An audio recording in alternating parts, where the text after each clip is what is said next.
Hello, students. Hope you are doing well.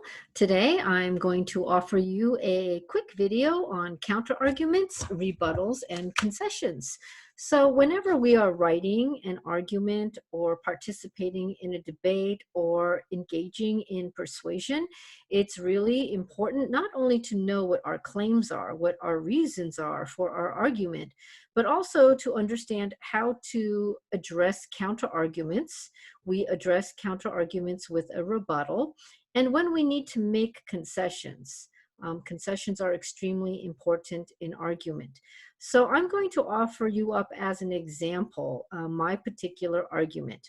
So my argument is stating that to reduce homelessness, foster care should extend beyond 18 years old. Right now, we know that foster care stops at 18 years old. And what we need to do is to extend it to 23 years old. Why? Because 35% of former foster youth find themselves homeless at 18 years old.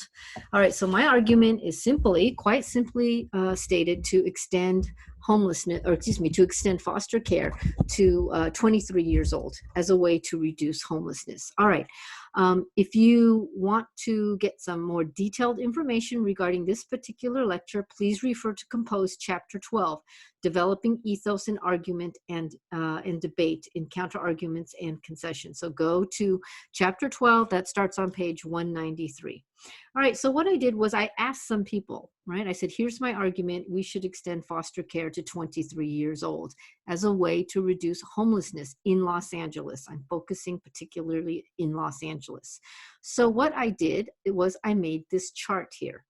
And what this chart is one column is the counter arguments that I collected. So go on social media, tell people what your argument is about, and ask them to disagree with you.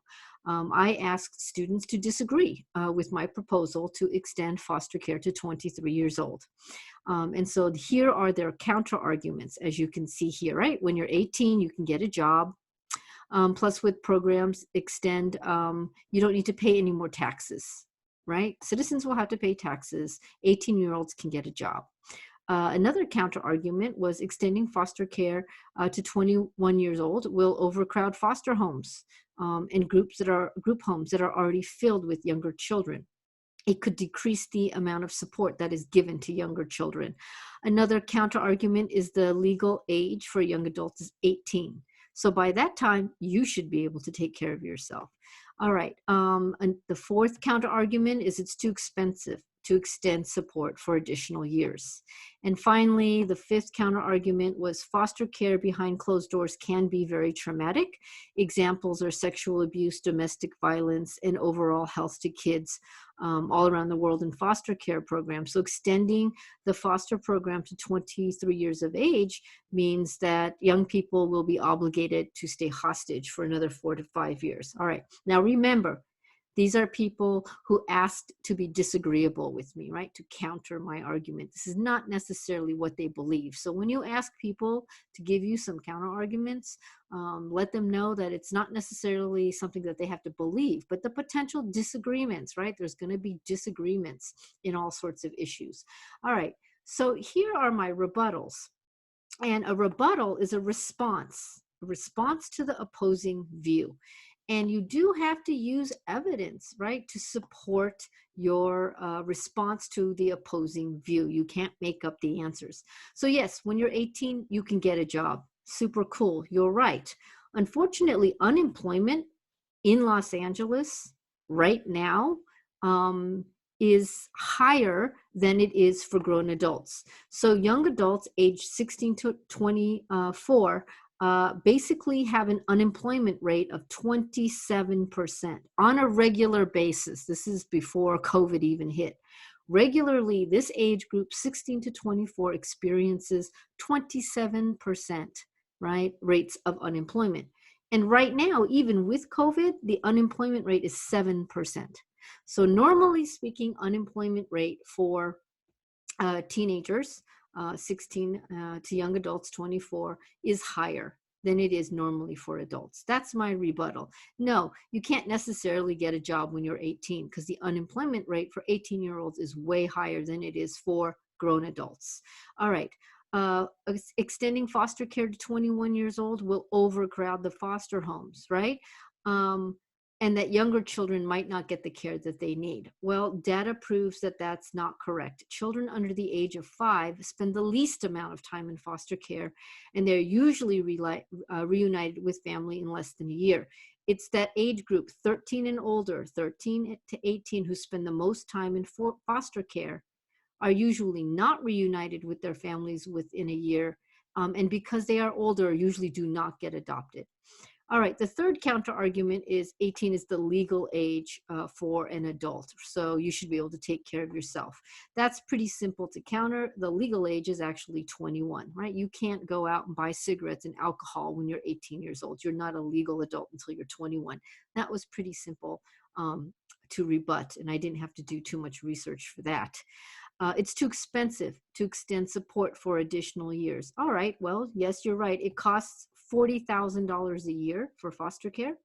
But if those foster youth are released at 18, find themselves homeless, find themselves in trouble, and end up in prison, it costs $70,000 a year, right, for minimum security prison care.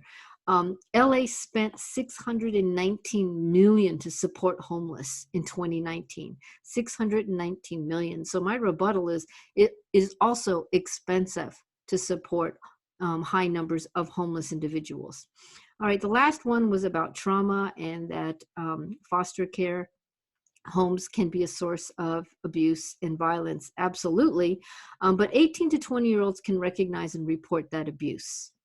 Right? If you're over the age of 10, it's shown that most children in foster care above the age of 10 are able to report abuse, right? And if you're 18 years old, you don't have to go to extended foster care if you don't want to. It's a choice. All right. So those are my counter arguments, the opposing viewpoints, which I collected from students. And then I offered up rebuttals that also include some research, right, to support the rebuttals. All right, so no argument is perfect. And this is where you need to come into concessions, right? So my concession is these indicators here in the final column. I do have to create a concession paragraph in which I admit that my particular argument is not necessarily perfect, right? So yes, finding employment for former foster youth might be a better way than extending foster care. I'm going to concede that that's a good point.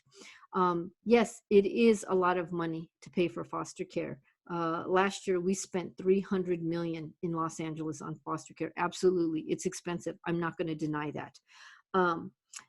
Yes, 18-year-olds can be treated like adults. For example, in the judicial system, in the juvenile system, right? If a teenager commits a crime that's horrendous, they can be treated as an adult. So yes, 18 years old can be considered sort of adults, should be able to make the right choices and take care of yourself. It's too expensive for the additional years. Yes, if we support a former foster youth from 18 to 23 years old, it will cost $20,000 more for those years. Absolutely, I'm conceding that. As far as the abuse that happens in some foster homes and group homes, yes, it happens. And we certainly need to find better ways to be diligent about detecting trauma and abuse in foster homes. So again, what is it important to do in your paper? Put forth your claims, present a few opposing viewpoints, respond to those opposing viewpoints in a rebuttal supported with research, and concede, right? Admit the 3 or 4 ways your argument is absolutely not perfect. Okay, and down here I'm offering up a way to structure your argumentative essay. You don't have to use this structure. You can modify this structure. This is paragraph arrangement. First paragraph, introduce the argument. Second paragraph, offer your position statement or your thesis. Third paragraph, offer a summary of your main claims. Fourth paragraph, present claim 1. Paragraph 5, present a counter argument. Paragraph 6, offer a rebuttal. Paragraph 7, offer your claim 2. Paragraph 8, present a counter argument. Paragraph 9, offer a rebuttal with research. Paragraph 10, offer a concession. Paragraph 11, offer claim 3 with research. Paragraph 12, offer a benefit statement. Please watch my prior video that I uploaded so that you can understand what a benefit statement is. And finally, 13th paragraph, offer your conclusion. Do you have to do it in this structure? No. You can use your own structure, whatever works for you. Do you have to offer a counter argument for every single claim? No, you don't have to. Usually when I write, if I offer 4 claims, I'll address 2 counter arguments. So it's not necessarily to do a counter argument for every single claim. All right. If you have any questions, give your instructor a message or an email, and I will see you for our next video. Thank you and have a great day.